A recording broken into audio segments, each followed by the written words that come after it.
4차 산업혁명 시대에 세계 공무원의 그 교육의 표상이 될 수 있는 걸 우리나라에서 만들 수 있다. 뭐 제 생각에는 6개월만 준비하면 시행할 수 있습니다. 이 제가 이제 드리는 인사 개편 방향이 직무군 직무별 제도 그리고 요거를 보완하는 Y형 경력 개발 제도, 조정실장 제도, 이모작 교육 제도 이렇게 4개로 되어 있는데 요 각각의 제도가 지금 우리 사회에 있는 공직 사회의 5가지 문제점. 예. 전문성 부족, 관피화 문제, 부처 간 칸막이, 정실 인사, 업무 태만, 부정부패. 요걸 어떻게 각각 해결해 나갈 수 있냐를 이제 하나하나 조금 말씀드릴까 생각을 합니다. 예. 그럼 지금까지 이런 아이디어는 그럼 못 내서 못한 거면 듣는 순간 당장 해야 될 텐데 왜 못했나? 현직 공무원들이 그 말씀을 들으면 이런 걱정은 할 수는 있을 거야. 내지는 우리가 이런 점은 희생해야 될 게 있기는 있어. 뭐 그런 것도 있지 않겠습니까? 예. 그건 뭘까요?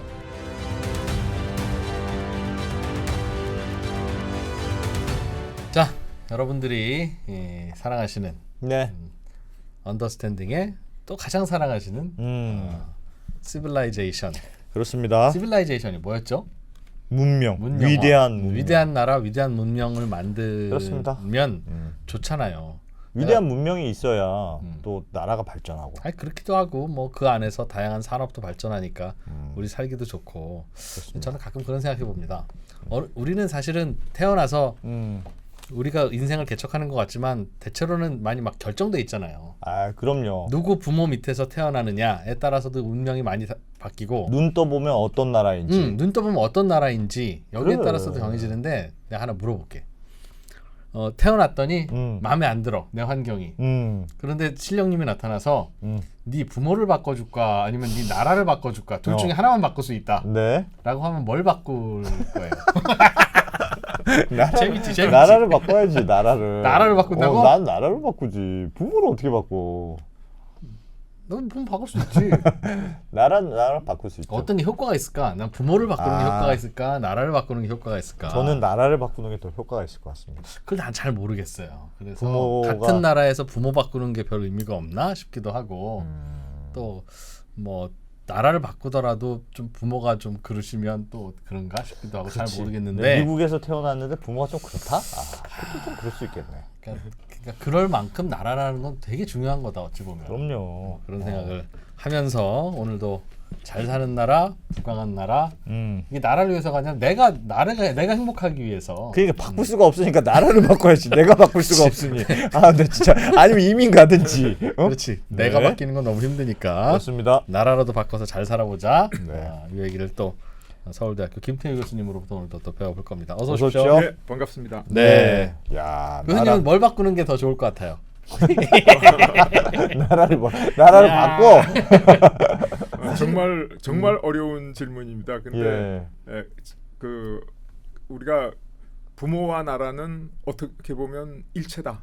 같은 거일지도 모른다. 왜냐하면 나에게 주어진 환경이기 때문이죠. 그렇죠. 그러니까 작은 환경을 바꾸느냐 큰 환경을 바꾸느냐 그 차이만 있지. 예. 근데 이게 분리될 수 없는 게 아닌가 그런 생각도 듭니다. 그래, 세트지 어때? 그래서 하나만 바꿔. 그렇죠. 그래, 그러네. 바보 같은 질문을 한국에서 태어나도 뭐 재벌집에서 태어날 수도 있고 다르지. 네, 아무튼 나라를 어떻게 바꾸면 좋겠습니까? 예. 우리는 일단 주어진 건 바꿀 수가 없으니. 네. 4차 산업혁명에 빨리 먼저 성공해야 된다. 우리가 그거 하나는 뭐 분명하죠. 물론 뭐 디테일에 있어서는 뭐 절차와 방법의 순서에 있어서는 약간의 이견이 있을 수 있으나 네. 그럼에도 불구하고 우리가 과거의 네. 역사를 보고 배워야 될 것은 4차 산업혁명에 일로 매진해서 성공시키지 않으면 안 된다. 예. 이건 알 수 있죠. 4차 산업혁명에 성공한 나라 뭐 단연 미국이죠. 엄청나게 성공하고 있습니다. 그리고 그 성공시킨 사람들 또 여기 그 스티븐 잡스부터 시작해가지고 야. 테슬라의 예. 그 일론 머스크까지 뭐 다들 나와 있죠. 예. 근데 우리는 안 했냐? 이 나라들이 이렇게 성공할 수 있었던 이유는 실리콘밸리 같은 그런 그 기반이 있었기 때문에 네. 이렇게 성공할 수 있었는데 왜 우리는 실리콘밸리 같은 게 없었냐?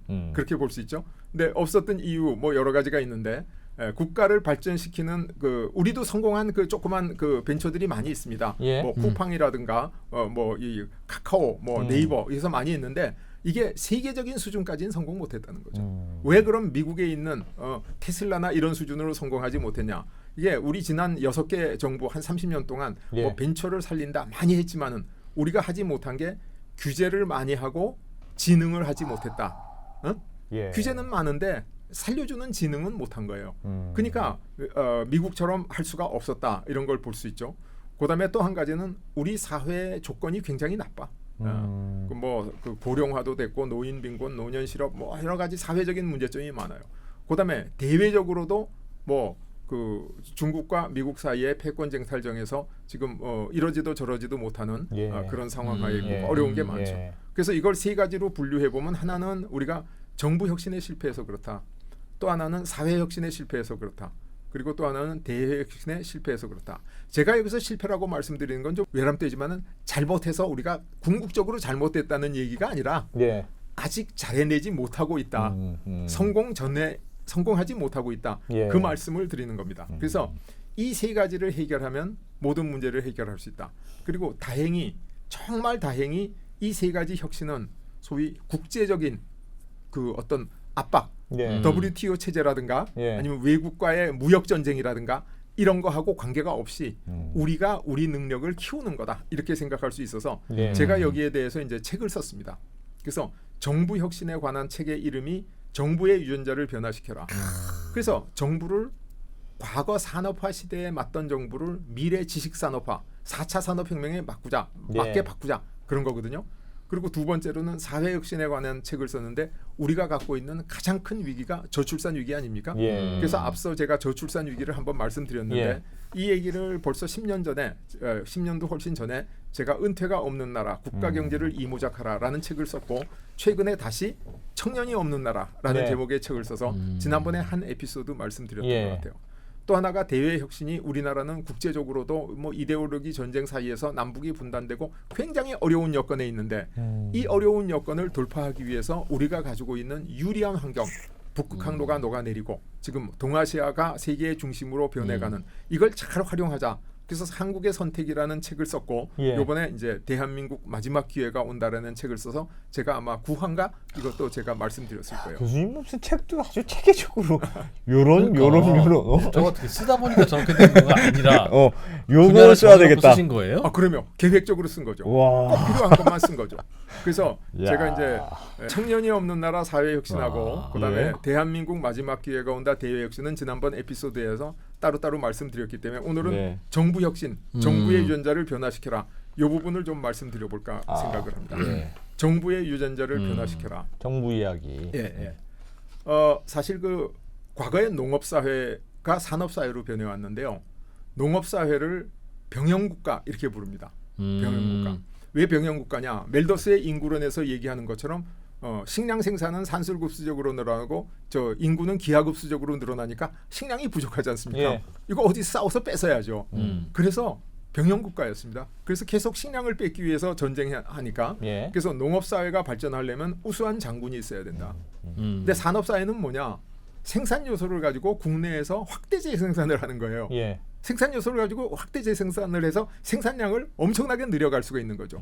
그러면 이 확대 재생산을 할 수 있도록 좋은 정책을 가진 우수한 관료가 있어야지 산업 사회가 발전한다. 이렇게 얘기할 수 있죠. 예. 그래서 이제 우리가 역사를 볼 때 이제 뭐 우리 동양 삼국 얘기를 많이 하는데 특히 한국 사람이면 그 제일 많이 읽는 책이 삼국지였지 않습니까? 예. 천하삼분지계라는 것은 이제 대강 우리가 잘 알고 있는데 예. 이 그 위나라, 오나라, 총나라 세 나라 중에 위나라가 제일 강하고 총나라가 제일 약한데 예. 이 세 나라가 어떻게 천하를 삼분할 수 있었느냐? 특히 그 위나라의 지배자는 조조라 그래서 영특하기로 아주 네. 그 역사적으로 뛰어난 인재였죠. 여기에 비해서 유비는 뭐 사람 좋고 착하다는 얘기 있는데 예. 좀 아둔하기로 또 예. 유명한 사람 아닙니까?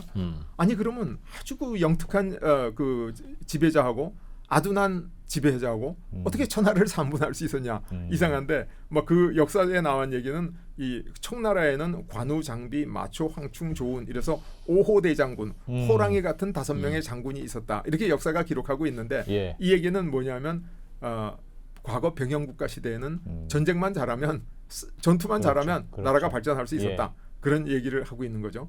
근데 정책국가 시대는 어떻게 됐냐? 우리가 이제 그 산업혁명을 일으키고 정책 국가로 발전했지 않습니까?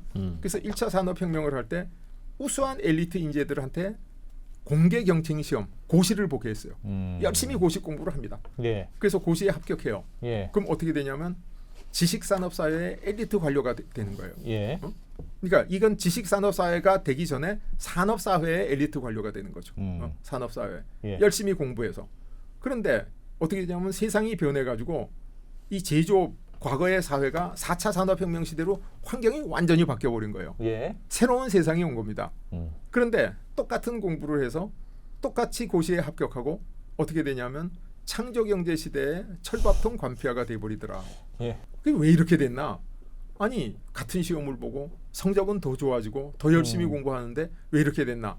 그 이유가 과거의 모방경제 시대에는 머리가 좋은 사람이 그냥 시험 공부 열심히 해서 뽑히면 예. 그 사람한테 맡기면 나라가 잘 됐어요. 왜냐하면 그 당시에는 뭐 법대를 나오던 상대를 나오던 관계없이 그냥 고시 성적이 좋아가지고 예. 공무원이 되잖아요. 그래서 예를 들어서 반도체 산업 과장이 됐다. 그럼 우리나라 반도체 산업을 총괄한다. 근데 이 사람은 반도체를 본 적도 뭐 내용을 안 적도 없는 거예요. 예. 근데 어떻게 반도체를 잘하냐? 일본에 출장 가가지고 일본의 반도체 산업 역사를 그대로 갖고 와가지고 예. 일본의 실패를 제외하고 그대로 따라하는 거예요. 모방 경제 시대 따라만 하면 되니까. 예. 그러니까 이 우리나라 공무원들을 엘리트 관료 이렇게 부르는데 사실은 뭐 IQ 검사 해가지고 뽑아도 똑같은 결과가 왔을 거예요. 고시를 치지 않고 예. 우수한 사람을 데려다가 일본의 섬유산업 배워오고 일본의 뭐 저 그 가전산업, 예. 일본의 자동차 산업 배워갖고 와서 그대로 시행하면 시행착오를 줄일 수 있는 거죠. 예. 근데 어떻게 되냐면 세상이 확 바뀌어버린 거예요. 세상이 바뀌니까 이제 일본 출장 가가지고 배워와가지고 되는 일이 없어요. 왜 일본은 안 해본 거니까. 예. 일본도 성공하지 못하고 있는 거니까. 그래서 어떻게 됐냐면 이게 철밥통으로 변했다. 이렇게 얘기하면 조금 이해가 어려우실 수도 있을 것 같아서 제가 예를 들어볼 것 같으면 우리가 일반적으로 얘기할 때 인류 역사상 최강의 기병은 징기스칸 제국의 몽골 기병이다 이렇게 알고 있는데 예. 그건 사실입니다. 그런데 이제 유럽에서는 가장 유럽 대륙을 휩쓸었던 강한 그 기병이 후사르라고 부르는 폴란드의 경기병이었어요. 후사르. 그래서 이 후사르가 한때 쳐들어가서 이 모스크바를 점령하고 예. 동구라파에 대제국을 세운 적도 있고 그다음에 그 오스만 터키가 쳐들어와 가지고 유럽이 완전히 무슬림화될 수 있는 그 마지막 큰 공방전이 오스트리아의 빈 공방전이었거든요. 예. 그때도 오스트리아가 완전히 이제 함락돼 가지고 이 그 유럽이 전부 무슬림화되기 직전에 폴란드에서 이 그 얀 3세가 후사르 기병을 보내 가지고 크리스찬 세계를 다 구출하다시피 했어요. 예. 그렇게 강력한 기병이었는데 이 기병이 어떻게 되냐? 세계제 1차 대전이 생기고 할 때 독일 같은 데서는 산업혁명을 해서 기갑사단을 다 만들었어요. 근데 폴란드는 기갑사단을 만들라 그러니까 장군들이 야 군인이면 백마를 타고 장창을 비껴들고 적진 아이고. 깊숙이 돌진해야지 아이고. 뭐 그 깡통 같은 거 만들어서 뒤집어 쓰고 그게 군인이냐. 그래서 기갑사단 안 만들었어요. 아하. 그러다가 어떻게 되냐? 이 용맹한 후사르 기병들이 독일 기갑사단에 돌격해가지고 전원 죽어버렸습니다. 물론 이게 약간은 각색된 이야기이기도 해요. 예. 그러나 분명한 것은 사실이에요. 그러니까 이 폴란드는 그 후사르 기병 시대에 굉장히 강력한 대제국이었는데 예. 산업혁명에 적응하지 못해가지고 기병이 몰사하고 결국 그렇게 변하니까 그 용맹한 기병이 결국은 돈키호테에 지나지 않게 된 거다. 그러니까 우리나라의 관료 사회의 엘리트 관료의 모습이 과거에는 정말로 후사르 같은 아주 용맹한 기병이었는데 지금 왜 돈키호테로 변했냐? 세상이 변했기 때문이라는 거죠. 응? 예. 그러니까 태권도 열심히 하고 총검술 열심히 해가지고 지금 드론으로 싸우는 전쟁, 이 그 저 로봇 개가 막 그 기관총을 쏘는 이런 전쟁에는 못 당하지 않습니까? 예. 그러니까 스타링크가 하늘에서 다 보고 정보를 다 주고 어디를 공격해라 이거 우리가 못 당하지 않습니까? 그래서 세상이 변하면 공직사회도 변해야 되는데 공직사회가 변하지 않았다는 거죠. 근데 변하지 않았다는 게 이 사람들이 바보라서 그런 게 아니라 예. 과거에 성공했던 기억에 취해 있은 거예요. 왜? 일본의 성공을 우리가 그대로 복제해가지고 예. 더 성공할 수 있었으니까. 근데 이제는 그게 안 된다는 거죠. 이제 더 이상 그게 현실적으로 가능하지 않다 이렇게 된 거죠. 예. 어떻게 변했어야 됐을까요? 시대 환경이 변했다는 건 뭘까요? 그러니까 우리는 지금 산업혁명 시대를 마무리하고 4차 산업혁명 내지는 지식산업사회로의 이전이다 이렇게 표현하는데 맞습니다. 농업에서 산업혁명으로 지나갔을 때는 뭐가 달라졌어? 라고 물으면 명확하게 알려주셨잖아요. 농업은 생산을 증가하기가 어려워. 예. 코스트를 투입해도 늘어나는 게 점점 줄어들어. 그런데 제조업을 중심으로 한 산업은 점점 투입하는 거에 비해서 기하급수적으로 생산품이 늘어나서 예. 발전하는 거야. 그러면 요즘 우리 앞에 펼쳐지는 인공지능과 지식사회와 정보사회 이것도 그냥 산업사회의 연장선은 혹시 아니에요? 그러니까 지금 딱 선을 그어서 지금까지 이제 산업혁명 끝났고 뭐 4차든 뭐든 이렇게 뭔가를 딱 세우는 거가 그 차이가 뭐가 있을까? 왜냐하면 이 질문을 드리는 이유는 이게 분명한 어떤 변화라면 공직사회도 그거에 맞춰서 변했어야 되고 우리도 변해야 되는 거다라고 얘기할 수 있는데 저는 4차 산업혁명 얘기 나올 때부터도 그게 그냥 3차의 연장이라고 보면 안 되나? 굳이 무슨 차이가 있길래 나누지?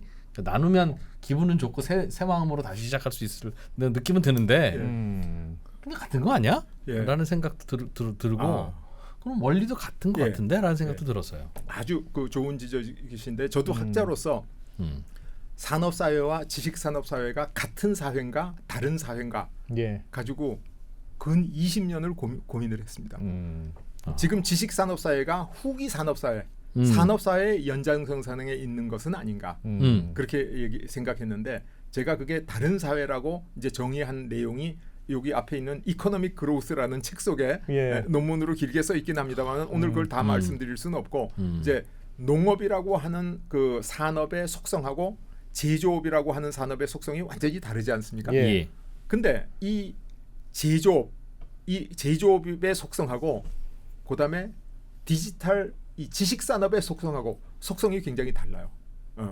그러니까 그 차이가 그 성장 속도가 빠르다 이런 것도 있지만은 그 자체가 가지고 있는 속성이 굉장히 달라요. 예를 들어서 제조업 같은 것은 자동차를 한 대 만들었어. 좋은 차를. 예. 2대 만들고 100대 만들고 1000대 만들고 만들 수 있지 않습니까? 그러나 코스트는 계속 들어가죠. 예. 근데 거기에 비해서 지금 GPT 같은 이 소프트웨어는 거의 비용 없이 무한 복제가 가능하거든요. 그게 애널로그 사회와 디지털 사회의 차이입니다. 애널로그 사회에는 복제는 가능하지만은 계속해서 원료비도 들어가고 재료비도 들어가고 뭐 비용이 들어가가지고 이걸 복제를 하는데 코스트가 들어가는데 예. 지식산업사회에서는 복제하는데 거의 그냥 클릭만 탁 하면 계속 복제가 되는 확산이 빠른 차이가 있는 것 같습니다. 엄청난 차이가 있습니다. 그래서 이게 처음에는 제가 이제 지식산업사회를 후기산업사회라고 부르다가 예. 이건 완전히 다른 사회야 이렇게 이제 바꾸기 시작했죠. 과거에 1차 산업혁명을 영국에서 일어났는데 석탄, 야금, 직물혁명 이렇게 부르거든요. 예. 석탄을 떼서 기계를 돌려서 직물을 짜내는. 예. 그다음에 미국에서 일어난 2차 산업혁명을 전기, 화학, 강철혁명 이렇게 부르거든요. 예. 전기가 나오고 그다음에 화학산업이 일어나고 강철혁명. 그래서 이 6가지 분야를 우리가 기간산업이라고 부릅니다. 그래서 산업사회에서는 국가가 발전하려면 무조건 그 6개 산업을 해야 돼요. 그거 안 하고 발전한 나라가 없어. 예. 그러니까 우리나라에 포항제철을 짓지 않고 우리나라 산업이 이렇게 일어날 수가 없었어요.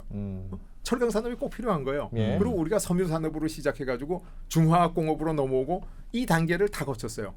길이 있어서. 그래서 저는 이제 이 산업 사회를 학생들한테 예를 들어서 뭐라고 얘기하냐면 북극성의 사회다. 그러니까 세상의 모든 사람들이 방위를 알 때 북극성을 보고 북극성이 북쪽이니까 북극성을 중심으로 동서남북을 결정이 예. 되는 거거든요. 예. 그러니까 산업 사회는 북극성의 사회처럼 국가 발전 경로가 정해 있었던 사회예요. 지식 사회는 국가가 발전할 수 있는 방법이 너무너무 많아요. 그래서 소프트웨어 디지털 산업만 해도 우리가 굉장히 발전할 수 있고 예. 그다음에 바이오 이쪽 산업만 해도 굉장히 발전할 수 있고 그다음에 뭐 나노 뭐 이제 기술 혁신의 방향이 전방위로 펼쳐 있어 가지고 어느 거를 한다고 그래서 안 한다 그래서 국가가 발전하지 못하는 것도 아니고 뭐든지 하나만 굉장히 잘하면 엄청나게 발전할 수 있는 사회예요. 그래서 저는 이제 4차 산업혁명 시대를 예를 들어서 은하수의 사회다. 북극성의 사회고 이렇게 부르죠. 그러니까 북극성의 사회와 은하수의 사회는 국가 발전 원리가 다르다는 거죠. 그래서 우리가 과거에 북극성 사회일 때는 우리나라는 이제 뒤떨어진 후발국 농업국이었는데 우리나라의 관료들, 지식인들이 미국의 사례, 독일의 사례, 일본의 사례를 공부하고 우리가 이렇게 가야 된다. 네. 그래서 앞에서 이끌고 갔어요. 예. 하자. 이렇게 해야 돼. 그래서 기업인들한테 정부가 야 조선 산업을 시작하시오. 자동차 산업을 시작하시오. 그게 과거 산업에서 성공 사례예요. 그래서 우리나라 관료들은 아직도 그 꿈에 젖어 있는 거예요. 내가 뭐를 해야 되겠다. 예. 근데 이 은하수의 시대에 오면 하늘에 별이라도 많아가지고 어느 것부터 해야 될지도 모르는 거예요. 그래서 이제 저한테 신문 기자라든가 아니면 여러 가지 정책적 자문을 구하는 사람들이 질문해가지고 교수님 앞으로 미래의 대한민국 먹거리는 무엇입니까? 그게 과거에는 있었죠. 과거에는 철강 산업이었고 화학 산업이었고 예. 전자 산업이었는데 지금은 없다는 겁니다. 뭐든지 잘하면 되는 거예요. 그러니까 완전히 시대가 딱 바뀌어 버린 거죠. 그러니까 과거의 관료들이 앞에서 이끌어가는 관료가 성공하는 관료고 우수한 관료였으면 예. 지금은 어떻게 해야 되냐면 여러 가지 산업이 있는데 누가 잘하는지 보고 제일 잘하는 사람을 뒤에서 밀어주는 게 관료가 해야 될 책임이라. 그래서 과거처럼 이끌어가려 그러면 그게 지금은 안 되는 거죠. 그래서 관료가 혼자 생각했어. 야 우리나라의 바이오 산업을 이렇게 해야 되겠어. 그래가지고 기업인들을 모아가지고 바이오 산업을 하시오. 바이오 산업을 하시오. 근데 바이오 산업은 우리가 다른 나라에 비해서 뭐 중국에 비해서라든가 미국에 비해서 비교 우위가 없다. 예. 그럼 우리 완전히 망하는 거죠. 비교 우위가 없으니까 우리가 비교 우위 있는 산업을 해야 되잖아요. 근데 공직자나 이 학자들은 과거에 대한 공부는 많이 했는데 미래에 대해서는 잘 모르잖아요. 그러니까 이 사람들이 이끌어가는 사회가 돼서는 안 되고 잘하는 기업인을 후원하고 밀어줘야 되는 거죠. 그럼 미래에 뭐가 잘 될 건지 누가 제일 아냐? 물론 뭐 귀신이 있다든가 예언가가 있다 그러면 잘 알겠지만은 그건 세상에 없지 않습니까? 그러니까 결국은 우리가 동물적 감각 혹은 야성적 충동 이렇게 부르는데 막 회사에 모든 돈을 다 집어넣어 가지고 미래를 향해서 나가는 그 산업 전선에 있는 기업인들, 기술자들이 제일 잘 알죠. 그래서 그 사람들 말을 들어보고 잘하는 걸 도와줘야 된다. 그래서 과거에 우리나라 기업인이 하던 규제를 파지티브 규제 이렇게 부릅니다. 예. 철강 산업을 하시오. 딱 씹어주는 거예요. 예. 그거 아니면 안 되는 거야. 그러니까 엄청난 규제죠. 꼭 철강 산업을 해야 된다는 거예요. 예. 근데 지금은 그게 어떻게 바뀌어야 되냐 하면 네거티브 규제로 해야 된다는 거죠. 요거는 하지 말고 나머지는 뭐든지 하고 싶은 거 다 해봐라. 그래서 과거에 강력한 규제인 파지티브 규제로부터 지금은 굉장한 규제 철폐에 가까운 네거티브 규제로 꼭 하면 안 될 것만 지정해주고 나머지는 마음껏 해볼 수 있도록 도와줘야 된다. 이게 관료 사회를 바꾸는 핵심인데 그거를 지금까지 못하고 있기 때문에 과거의 엘리트 관료가 지금은 이제 뭐 관폐하 이렇게 전락하고 있다. 아주 내용은 단순합니다. 정부가 그러니까 리더가 되는 게 아니고 서비스업을 해야 된다는 뜻 같네요. 아주 정확하게 표현하셨습니다. 도와주기만 하면 돼, 너희는. 그렇죠. 예. 도와만 주면 되는데 이제 과거의 기억에 묻혀 있는 거예요. 내가 어떻게 끌고 가볼까? 근데 그 도와준다는 게요. 진짜 도와주려고 보면 자 바이오에서도 왔어. 도와달래. 어떻게 도와주면 됩니까? 그럼 저희는 인력 수급도 좀 어렵고요. 뭐 산업단지도 필요하고요. 예. 그러니까 정부가 해줄 수 있는 썸띵을 바랄 거 아니겠습니까? 그렇죠. 그게 그럼 해줄게요라고 하면 그게 포항제철 만들고 하는 거랑 비슷해지는. 그렇죠. 그래서 예. 뭘 어떻게 도와줘요? 그럼 그러니까 이제 규제만 안 하면 된다는 거. 여러 기업이 도와달라 그러는데 예. 다 도와줄 돈이 없지 않습니까? 예. 그렇지 않아요? 그렇죠. 그러니까 누가 제일 잘하고 누가 제일 열심히 하는지를 봐서 제일 잘하는 사람을 도와주면 된다는 겁니다. 제일 잘하는 사람을. 제일 잘하는 사람은 그냥 가만히 있는 거 도와주는 거라고 그럴 텐데. 근데 그거는 과거에 규제를 자꾸 하니까 했던 얘기인데 예. 그 잘하는 사람이 그러니까 옛날에 그랬죠. 우리나라 90년대 후반인가 그 반도체 D램 우리가 세계에서 1위 처음 해서 예. 막 국가적으로 감격에 부풀었을 때 그때 우리가 어떻게 했냐면 반도체는 이제 됐어. 잘하잖아. 네가 알아서 해. 정부가 간섭만 안 하면 돼. 그런데 그때 반도체를 더 도와줬으면 반도체 산업을 일으켰으면 지금 우리나라가 D램뿐만 아니라 파운더리 뭐 아니면 반도체 원천 기술 소재 부품 장비 다 들어갔을 텐데 지금 그거 하나도 못 가고 D램에서도 지금 박빙의 우위를 뺏기기 직전으로 가 그때 있거든요. 그럼 공무원들은 뭘 했어야 된다는 거예요? 교수님? 그때 공무원들은? 그때 공무원들이 이제 뭐 그 국토 균형 발전처럼 균형 발전을 해야 된다고 생각한 거예요. 국가가. 그러니까 뭐 공무원이나 부처마다 주장하는 바는 조금 달랐겠지만은 예. 우리가 A라고 하는 산업을 잘한다. 그러면 A는 이제 됐어. B를 도와서 잘하는 산업을 만들어야 돼. C를 도와서 잘하는 산업을 만들어야 돼. 이렇게 이제 주장을 하고 있었거든요. 예. 근데 그 말이 들어보면 너무너무 타당하잖아요. 근데 미국이나 중국 같은 큰 나라나 한국 같은 작은 나라나 국가가 필요로 하는 상품의 종류는 똑같지 않습니까? 사람 살아야 되는 100가지면 100가지씩 있어요. 근데 중국이나 미국 같은 나라는 국내 시장이 크고 그러니까 야 우리가 100개 중에 10가지 잘해. 그러면 11번째 것도 잘해야 돼. 12번째 것도 잘해야 돼. 그래서 못하는 걸 잘하게 만들어야 돼요. 왜냐하면 못하는 걸 잘하게 만들려 그러면 다른 나라보다 뒤떨어지니까 국제 경쟁에서 처지지 않습니까? 근데 국제 경쟁에서 처지면 국내 시장을 기반으로 해가지고 유치산업 보호처럼 보호해서 키우면 곧 국제 경쟁을 할 수 있거든요. 그래서 이 강대국 큰 나라의 발전 전략은 이 그 균형 발전 전략 모든 걸 잘하게 해야 되는데 우리나라도 100개의 산업을 필요로 하는데 우리 잘하는 게 한 개밖에 없어요. 근데 우리 못하는 걸 잘하게 하려 그러면 국제 경쟁이 안 되지 않습니까? 새로운 산업을 국제 경쟁을 하려 그러고 유치 산업을 보호하려 그러면 국내 시장이 너무 작아가지고 그게 안 되거든요. 그러니까 우리는 어떻게 해야 되냐면 잘하는 걸 더 잘하게 했어야 돼요. 잘하는 걸 더 잘하게. 그래서 우리가 반도체를 잘했으면 반도체 산업을 그러니까 물론 삼성이라는 기업을 얘기하는 건 아닌데 반도체 산업을 우리가 집중적으로 지원했으면 어떻게 되냐 하면 그때 D램이 파운더리로 발전해가지고 파운더리 세계 1등 했을 거고 파운더리 잘하면 그다음에 뭐 소재 부품 장비 쪽으로 나가고 원천 기술 뭐 요새 하는 HBM 이런 거 막 만들었을 거 아니에요.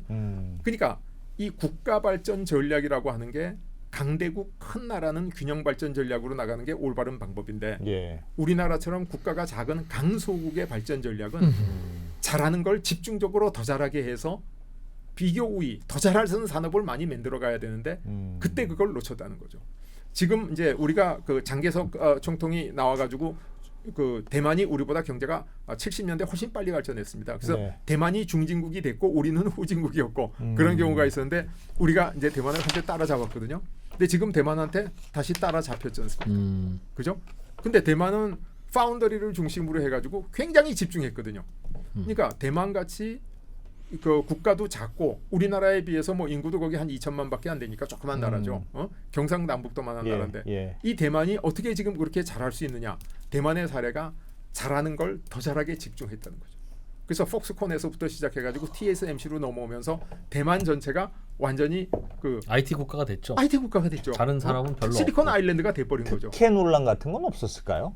있었겠죠. 특혜. 당연히 있었겠죠. 그게 말 그대로 특혜잖아요. 특혜죠. 삼성에 몰아준다. 예. SK에 몰아준다. 그런 거 아닙니까? 근데 이제 그 특혜가 이제 공정성이라는 입장 이런 데서 볼 때는 아니 왜 이 사람을 도와줘? 이제 근데 그게 국가 전체적인 그 발전 입장에서는 그게 오히려 공정할 수가 있죠. 그러니까 우리가 올림픽에 메달 따기 위해서 우리나라의 우수한 선수 100명을 뽑아가지고 태능 선수 중에서 집중 훈련시켜서 그 메달 따는데 그걸 왜 특혜라고 하냐? 그러네. 그럼 완전 특혜네. 그거 완전 특혜죠. 선수점도 주고. 그래서 그 사람들이 이룬 성과가 국가 사회한테 이 되돌려주는 보상이 더 크게 만들면 되는 거죠. 그래서 이제 우리가 선진국이 되려 그러면 뭐 발전해야 되고 4차 산업혁명에 성공해야 되는데 4차 산업혁명은 이제 엘리트 공무원 없이는 불가능하죠. 그래서 제가 이것을 표현할 때 무엇을 할지는 아는데 어떻게 할지를 모른다 이렇게 표현하고 있거든요. 근데 무엇을 할지는 모르는데 어떻게 할지를 모른다를 다시 표현하면 정치는 있지만은 정책은 없다 이렇게 해도 이야기하고 있습니다. 그러니까 우리가 지금 국가가 발전해서 4차 산업혁명에 성공해야 돼. 근데 어떻게가 돼야 되잖아요. 그 절차와 방법. 이걸 하는 사람이 이걸 하는 게 바로 정책이거든요. 이제 대한민국의 엘리트 관료 제도를 완전히 환골탈퇴시켜서 새로 만드는 방법을 제가 제안하고 있는 겁니다. 그걸 제가 이제 직무군 직무렬 제도 이렇게 부르죠. 그리고 이 제도를 뒷받침하는 게 Y형 경력개발제도, 조정실장제도, 이모작교육제도 이렇게 이제 나눠서 설명하는데 산업사회가 지식기반 사회로 넘어오면서 산업사회를 성공시킨 관료체제가 뭐냐 하면 소위 제너럴리스트 그냥 일반 행정관료예요. 그러니까 자동차 산업과장이 자동차를 알 필요가 없어. 일본 거 그대로 모방하면 되니까. 지뢰밭에 들어가서 지뢰를 알 필요가 없어. 앞사람 발자국 밟고 가면 되니까. 그게 과거 1차 산업혁명 시대고 그걸 잘하는 게 1차 산업혁명 시대의 엘리트 관료였어요.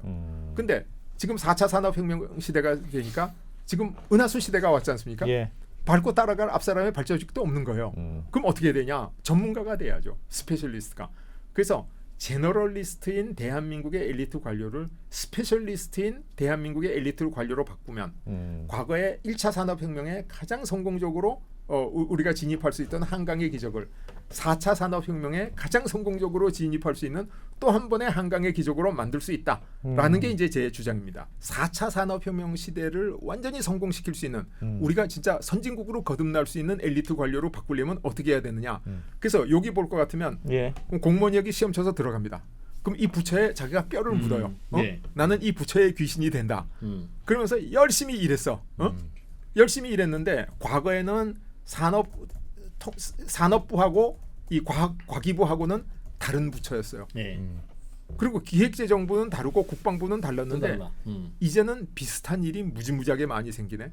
그래서 모든 부처에 산업 IT 직무가 있어요. 예. 국방부에도 산업이 있고 뭐 행정자치부에도 산업이 있고 다 산업이 있어. 그렇지. 그다음에 외교 안보도 딴 데도 다 조금씩 있어. 예. 그다음에 사회복지도 다 조금씩 있어. 있지. 그래서 지금까지 국가공무원이 한 부처에 들어가면 부처의 사람이 되던 제도를 그 안에서 승진과 전보를 하던 제도를 어떻게 바꾸냐. 유사 업무를 따라서 횡으로 승진과 전보가 되게 바꾼다. 이게 이 매트릭스처럼 된 거 아닙니까? 이게 완전한 혁명입니다.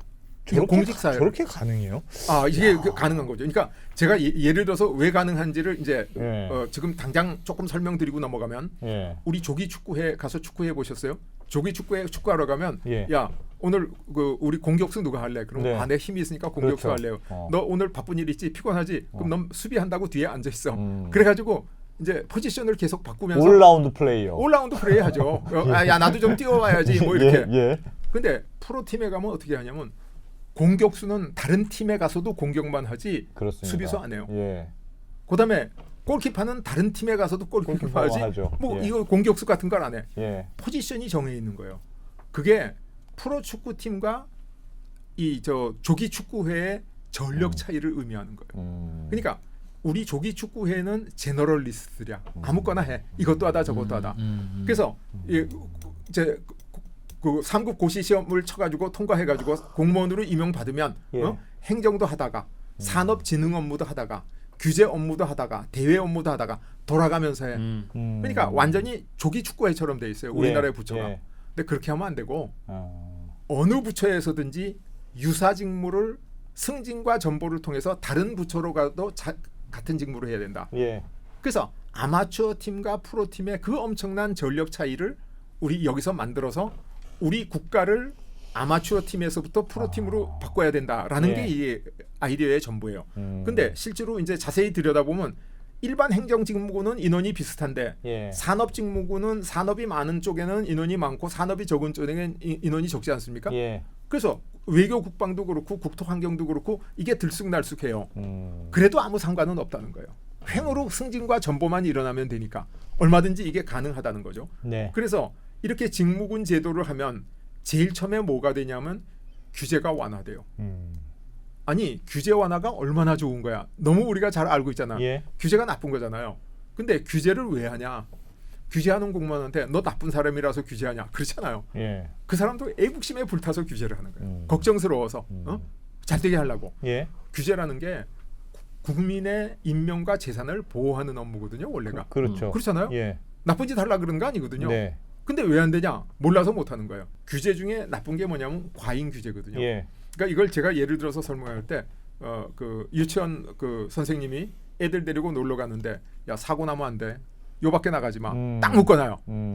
그러면 그 소풍 간 이유가 없지 않습니까? 학교에서라도 신나게 놀지. 예. 소풍 가가지고 여기 나가지 마라. 그러면 이게 과잉 규제인데 우리나라의 과잉 규제로 생긴 여러 가지 문제들이 너무 많습니다. 하나하나 뭐 예를 들 것도 없이 제가 이제 신문에 나온 것들을 그냥 막 스크랩 해가지고 왔는데 예. 이 과잉 규제가 문제라는 거예요. 근데 또 그럼 과잉 규제 안 하면 과소 규제 하면 어떻게 되냐? 네 마음대로 돌아가. 그러면 뭐 자빠지는 예. 애, 예. 뱀한테 물리는 애, 뭐 벌한테 쏘이는 애, 말도 못하죠. 예. 그 과소 규제도 무지하게 나쁜 거죠. 그러니까 예. 우리나라 산업에 과소 규제로 인해서 생긴 거, 우리 세월호 사건 같은 거 대표적인 과소 규제 아닙니까? 예. 일본에 폐선 사다가 내부 구조 변경해가지고 무게 중심 틀리니까 그냥 자빠진 거 아니에요? 그러니까 이 과소 규제도 무지하게 나쁜 거예요. 그럼 어떻게 되냐? 과잉 규제도 나쁘고 과소 규제도 나쁘고. 이게 왜 그러냐? 전문성이 부족해서 그렇다는 거죠. 아, 둘 다. 둘 다. 여기가 위험한 데니까 가지 마. 이걸 모르니까 아무 데도 못 가게 하거나 그냥 다 풀어놓거나. 그러니까 전문성만 있으면 이 선생님이 야, 애들 데리고 소풍 가야 되는데 내 미리 가서 현장 답사하고 여기서부터 여기까지는 위험한 데야. 절대 가지 마. 이쪽에는 안전한 데야. 마음껏 놀아. 이렇게 해줘야 되는데 이 전문성이 없으면 과잉 규제로 가든지 과소 규제로 가든지 둘 중에 하나로 가가지고 이제 기업하기 힘든 나라, 국민이 힘든 나라 이렇게 된다는 거죠. 적절한 규제의 수준을 알 수가 없겠군요. 그렇죠. 잘 모르면. 그렇죠. 그럼 전문성 네. 어떻게 아주 한 분야에 계속 그 업무를 하도록. 그렇죠. 아주 뭐 그 고시로 뽑으면 안 되겠네요. 그럼 제가 아예. 국가발전 원리를 두 분 모시고 아. 함께 연구했으면 아마 훨씬 더 빨리 연구했을 것 같아요. 어쨌든 늘 예. 보면 아주 감으로 정답을 딱 얘기하시는데 예. 지금 이 프로께서 얘기하신 것처럼 한 사람이 그러니까 내가 그 야구 선수인데 나는 매일 투수만 해. 그러면 투수로 발전할 거 아니에요. 예. 근데 투수하다가 포수하다가 외야수하다 내야수하다 그럼 발전 못할 거 아니에요. 그렇겠죠. 근데 우리나라 정부에서는 어떻게 하냐? 제너럴 리스트를 만들어서 다 바꿔가면서 했는데 지금 이 프로가 지적하신 것처럼 한 가지만 해 너는. 너는 공 던지기만 해. 너는 받기만 해. 너는 타자만 해. 이게 발전시키는 방법이라는 거죠. 그게 부패할까봐 그랬던 거잖아요. 부패할까봐. 맞습니다. 붙어먹을까봐. 정확하게 얘기했는데 옛날에 이 우리나라의 모든 업무가 규제 업무일 때는 예. 그게 부패의 위험이 있었거든요. 근데 이제 앞으로는 지능 업무로 가면 부패의 위험이 확 없어진다는 거예요. 그죠? 그래서 이제 이 적정 규제가 된다. 그다음에 예. 이제 부처 간의 칸막이 이게 제일 큰 문제예요. 부처 간의 칸막이. 예를 들어서 이제 우리 언더스탠딩에서 뭐 엔진 공장을 차려서 아주 좋은 자동차 엔진을 개발했다. 예. 그러면 산업부에 가서 인허가를 받아야 되지 않습니까? 예. 산업부에 가서 받으면 환경부에서 안 된대. 그럼 또 환경부에 가서 설명해서 또 인허가를 받아. 조금 있으면 국토부에서 또 안 된대. 그럼 국토부에 가서 설명 또 다 해. 이러다 보면 사업 하나도 못 한다는 거예요. 그러니까 왜 산업부 사람하고 환경부 사람하고 국토부 사람이 다 다른 사람이고 교류가 없으니까. 근데 자동차 엔진과 관련된 업무를 하는 사람이 계속 산업부에서 국토부에서 환경부로 승진과 전보가 되면 산업부에서 오케이 했으면 국토부에서 보면 아 저거 내 전임자가 오케이 했네. 예. 내 후임자 될 사람이네. 그러니까 모르면 야 전화해서 그거 왜 허가해 줬어? 아 그거 이렇게 해서 문제가 하나도 없습니다. 그러면 원스톱 서비스가 돼버린다는 거예요. 그러니까 공무원이 범부처적으로 유사 업무를 통해서 직무군 내에서 승진과 전보가 이루어지면 예. 우리나라 기업인들이 모든 게 원스톱 서비스로 다 해결된다는 거예요. 혹시 그렇게 잘하는 나라나 사례들이 좀 있어요? 보통 저렇게 하면 실무자들만 있을 때는 좋은데 예. 과장, 뭐 국장, 뭐 차관, 차관쯤 되면 이제 다 봐야 되는데 예. 몰라. 난 몰라. 골키퍼만 평생 해왔는데 축구 감독을 맡았어요. 그럼 수비수 마음도 모르고 공격수의 뭐 뭐도 모르고 그러다 보니까 골키퍼만 자꾸 잔소리하든가 아니면 공격수가 뭐 좀 해주세요 그러면 네가 알아서 해라. 이러니까 리더가 안 만들어지는 문제 때문에 다 한 번씩 해봐라. 너는 나중에 장관 해야 되니까. 그렇게 해서 돌리다 보면 제너럴리스트가 되는 거일 텐데. 맞습니다. 예. 그럼에도 불구하고 그런 스페셜리스트만 있으면 도대체 축구 감독을 예를 그럼 뭐 풀백 했던 애만 해야 되는 거 없잖아요. 그런 예. 그 문제를 어떻게 해결하죠? 이 프로께서 굉장히 잘 지적을 해주셨는데 옛날에는 산업부 일하고 국토부 일하고는 완전히 다른 일이었어요. 예. 그러니까 산업부에서 순환하면서 산업부 내용만 잘 알면 산업부 장관을 할 수 있었고 예. 국토부에서 순환하면서 국토부 일만 잘하면 할 수 있었는데 지금은 어떻게 되냐면 그게 전부 다 교류가 돼 있거든요. 그건 그래. 그건 그러니까 그래. 자기 부처 내에서 잘 돌면 예. 오히려 전체를 모르는 거예요. 아, 오히려. 그래서 그것도 이 과거에 비해서 완전히 상황이 바뀌었다. 그렇게 얘기할 수가 있죠. 그래서 이제 그 순환보직 얘기는 이따가 다시 좀 말씀드리겠는데 예. 일단 부처 간의 칸막이가 딱 제거되면 우리나라 기업인들은 아마 춤을 출 거예요. 왜? 한 부처에 가서 오케이 받으면 원스톱 서비스로 모든 부처에 오케이가 다 되니까. 그렇잖아요. 예. 그래서 이제 이 직무군 제도를 하면 부처 간 칸막이가 제거된다. 그래서 우리나라의 자율주행차가 왜 잘 안 되냐? 인허가 관련 이 관청이 너무너무 많은 거예요. 그래서 서울대학교에 이것을 연구하시던 교수님이 예. 한국에서 연구 못하겠다 그래가지고 미국으로 가셨어요. 실제로 그런 적이 있어요. 왜냐하면 이거 실험 하나 하는데 예. 로드 테스트 한 번 하려 그러면 수없이 많은 부처에 다니면서 허가를 받아야 되니까 그걸 어느 천년에 하고 있어요. 그래서 그게 안 된다는 거죠. 그래서 이런 문제가 생긴다. 그리고 예. 이제 그다음에는 관피아가 소멸된다는 거죠. 관피아라는 게 뭐냐면 이제 좋은 말은 아닌데 공무원 출신을 마피아에 빗대 가지고 예. 자기 패밀리를 챙기는 거예요. 그래서 우리 산업부, 우리 기재부, 그래서 예. 우리 기재부 출신들을 모피아 이렇게 부르거든요. 그래서 거기 출신들을 이제 기업체 같은데 은퇴하고 가게 되면 그 기업체가 이 기재부의 그 은퇴한 예. 원로들을 예. 통해서 영향력을 행사하는 예. 이 공생관계 이거 너무나 잘 알지 않습니까? 그리고 그게 뭐 우리 사회의 큰 병폐다 이렇게 알려져 있는데 이 관피아를 챙겨줄 사람이 없어지는 거예요. 왜냐하면 부처의 목숨을 걸고 우리 부처 패밀리라는 게 없어지거든요. 예. 부처의 독립성이 없어지거든요. 그러니까 모든 사람이 자기 그 잘 알 수 있는 저 전문성에 따라서 승진과 전보를 하니까 예. 그랬는데 조금 아까 이제 그 안 대표께서 지적하시기에 외국에 그런 사례가 있느냐. 근데 이 조직 중에는 사조직과 공조직이라는 게 있습니다. 예. 사조직은 기업 같은 거거든요. 사조직은 치열한 경쟁을 해서 죽고 살아. 예. 오늘 죽고 내일 살고 뭐 더 커지고 뭐 지금 요새 오픈 AI라고 챗 GPT로 성공한 기업이 지금 막 망해간다라는 소식이 또 뉴스에 막 뜨고 있지 않습니까? 예. 그러니까 이 사기업들은 살아남기 위해서 정말 효율적인 체제를 만들었어요. 그래서 사기업에서는 이 비슷한 체제를 굉장히 많이 도입하고 있습니다. 예. 그래서 패스트 트랙과 슬로우 트랙 이렇게 미국에서는 부르는데 회사 직원 중에서 지휘 계통으로 의사 결정을 하는 지휘관으로 빨리 승진해서 높은 자리로 올라가는 사람이 있고 그다음에 조그만 전문 분야에서 진짜 전문가가 돼가지고 은퇴할 예. 때까지 예. 직장을 보장받는 사람이 있어요. 그래서 그런 제도가 사기업에서는 굉장히 전문성을 인정받는데 공기업에서는 그게 국가에서는 인정을 못 받아요. 왜냐하면 정부라는 거는 경쟁 대상이 없지 않습니까? 예. 한국 정부가 누구하고 경쟁해요? 혼자 있는데. 근데 군대도 마찬가지예요. 예. 군대도 혼자 있잖아요. 한국 군대, 미국 군대. 근데 군대는 다른 나라하고 전쟁을 하잖아요. 그러니까 군대는 다른 나라하고 전쟁을 하니까 효율적인 조직으로 자꾸 바뀌어가죠. 예. 조직을. 예. 그래서 군대에서는 이 비슷한 체제를 쓰고 있습니다. 그러니까 지금 제가 드리는 이 직무굴 직무별 제도에 해당하는 전문가로 승진과 전보를 하면서 커리어 라이프를 이어가는 제도가 사기업에서는 이미 성공적으로 굳어진 지 오래됐고 군대에서도 상당히 확보돼 있고 그다음에 정부에서는 아무데도 안 돼 있는 거죠. 그러니까 우리가 이걸 바꾸면 굉장히 발전하는 거죠. 그러니까 여기 계신 분들 군대에 다 갔다 오셨지만 군에 보면 이 사단장이 있지 않습니까? 예. 사단 안에 보면 보병도 있고 포병도 있고 기갑도 있고 공병도 있잖아요. 근데 보병하던 사람이 공병하고 공병하던 사람이 기갑하고 안 그렇겠잖아요. 예. 그렇죠. 보병은 다른 부대 다른 사단으로 가서 보병을 해 또. 그렇죠. 공병은 다른 사단으로 가서 공병을 해. 예. 그러니까 군대 조직은 이 공무원 조직보다 훨씬 전문화되고 효율화된 거죠. 왜 그러냐? 전쟁에서 이겨먹고 저보고 하니까 이렇게 하면 지겠다. 이게 빨리 돼서 그런 거죠.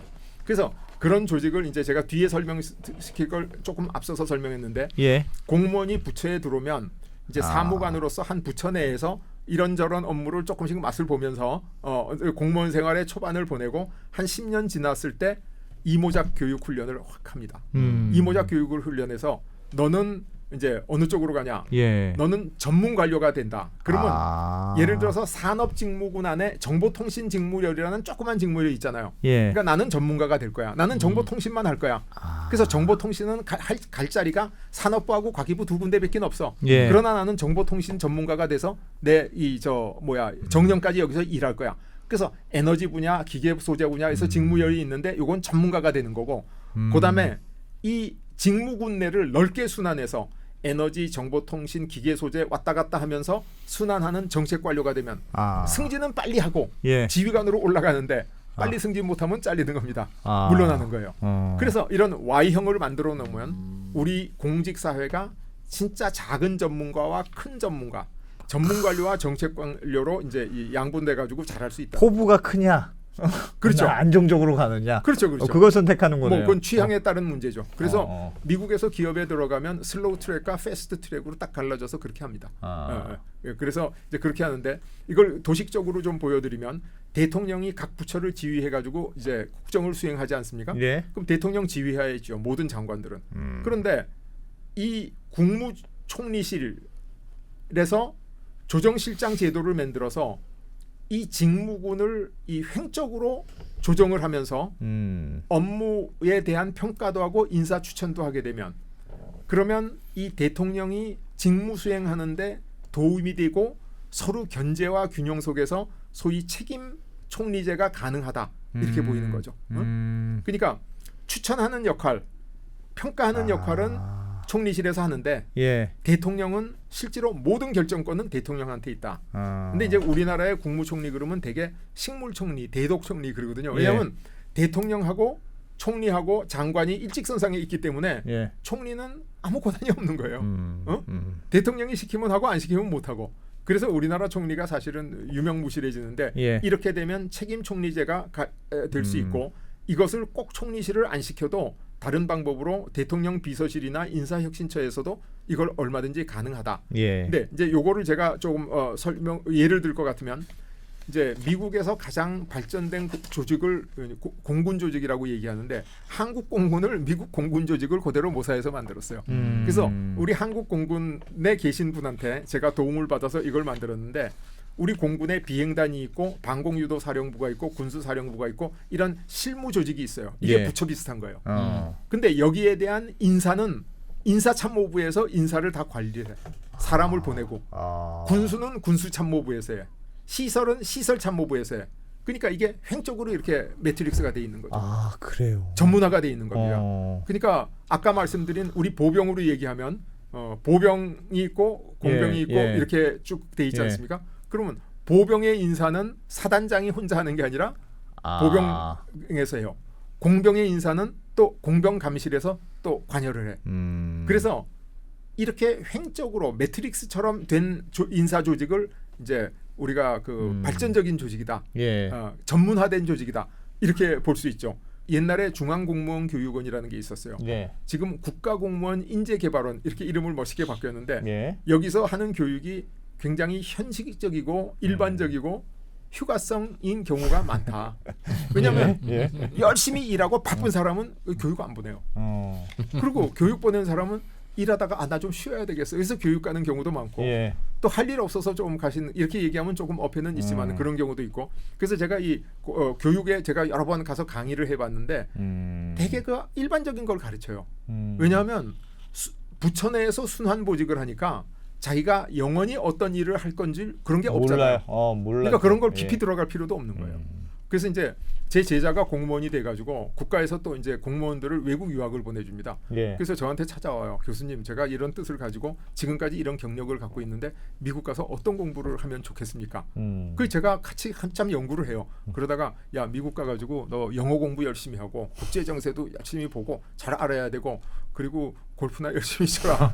왜냐하면 돌아서 무슨 일 할지 모르니까. 예, 한 분야에 너무 깊이 와, 들어가면 와. 그 전문성이 다른 자리로 갈 수 있는 족쇄가 돼버립니다. 그렇죠. 그래서 실제로 제 제자 중에 그 원자력 쪽을 박사까지 하고 아주 공부 열심히 한 친구가 있어요. 예. 근데 그 친구는 계속 원자력 쪽에 묶여 있으니까 다른 쪽을 경험할 기회가 없으니까 승진이 잘 안 되는 거예요. 오히려 족쇄가 되는 거예요. 그게 아주 잘못된 거죠. 그래서 공무원 교육원이 굉장히 유명무실한데 이것을 이제 전문성을 기반으로 해서 정책 능력과 창의성 이것을 집어넣는 이모작 교육 제도를 우리가 만들면 이게 우리나라의 국가공무원 인재개발원을 아주 세계적인 공무원 교육의 요람으로 만들 수 있다. 전문가를 키우는 교육을 그렇죠. 해야 된다. 그러니까 직무군 교육을 해야 된다는 거죠. 그러니까 산업 IT 직무군. 그러면 나는 평생 산업이나 IT를 할 테니까 그걸 열심히 공부하지 않습니까? 나는 환경 직무군이 되겠다. 그러면 환경을 공부해서 열심히 해서 전문가가 되잖아요. 근데 지금은 산업을 할지 환경을 할지 그것도 모르는 거예요. 중간에 왔다 갔다 하는 거야. 뭐 일반 관리도 해야 되고 모든 걸 다 해야 되는 거야. 그러니까 교육의 효과가 이제 사라진다는 거죠. 그래서 예.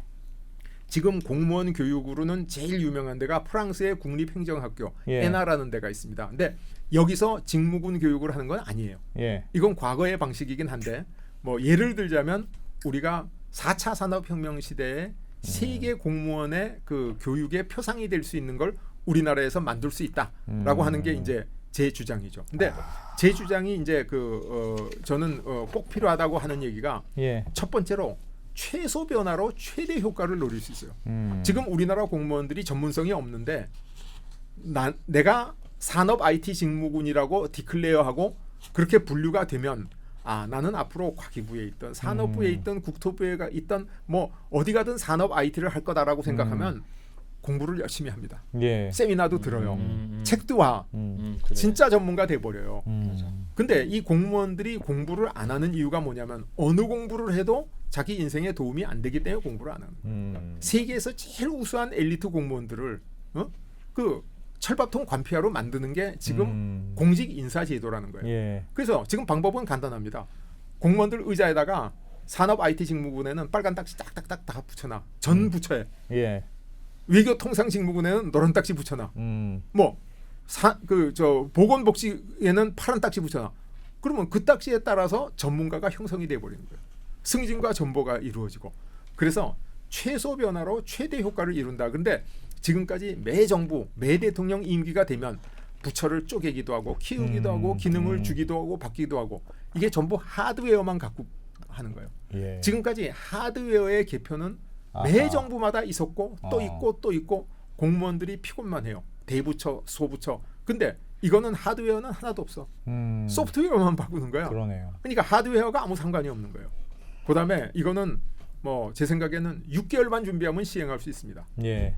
그리고 1년만 되면 전면 시행이 가능하고 2년 이내에 완전히 성과가 나온다. 왜냐하면 지금까지는 나는 대한민국 뭐 어느 부처의 공무원이었어. 무슨 일을 할지 몰라. 근데 예. 나는 평생 보건복지 일만 할 거야 라고 정해지면 그 사람은 보건복지의 진짜 전문가가 돼버립니다. 예. 그래서 당장 시행하고 즉시 효과를 낼 수 있다. 이게 문제고 세 번째로는 우리나라 공직사회가 지금 굉장히 힘듭니다. 예. 왜냐하면 국민들한테도 존경을 못 받아. 또 정치에도 휘둘려. 어느 정부 때 승진했던 사람은 다른 정부가 들어오면 또 승진을 못해. 예. 그래서 공무원들이 사기가 아주 극도로 떨어져 있어요. 그래서 공무원들한테 이렇게 범부처적으로 승진할 수 있는 기회를 주면 공직자들이 이것을 최대한 수용할 수가 있다. 이게 아주 중요한 내용이죠. 근데 공직자들이 이걸 실제로 수용하느냐 못하느냐는 이제 정부가 하기 나름이죠. 근데 공직자들은 사실은 변화를 좀 무서워합니다. 그래서 자극을 주기 전에는 그렇겠죠. 앞서서 수용하진 않아요. 예. 그래서 이 공무원 인사제도를 이렇게 바꾼다. 그런데 과거 한때 우리나라를 정말 발전시켜 봐야 되겠다라고 진지하게 연구한 학자, 제가 평생을 살면서 인생의 표상으로 삼고 있는 예. 분이 바로 다산 정약용 선생님이거든요. 근데 다산 정약용 선생님이 1표 2서 그래가지고 우리나라를 정말 선진국으로 발전시킬 수 있는 세 가지 대표적인 저서, 그 중에 하나가 목민심서예요. 예. 목민심서가 공무원 제도에 관한 거거든요.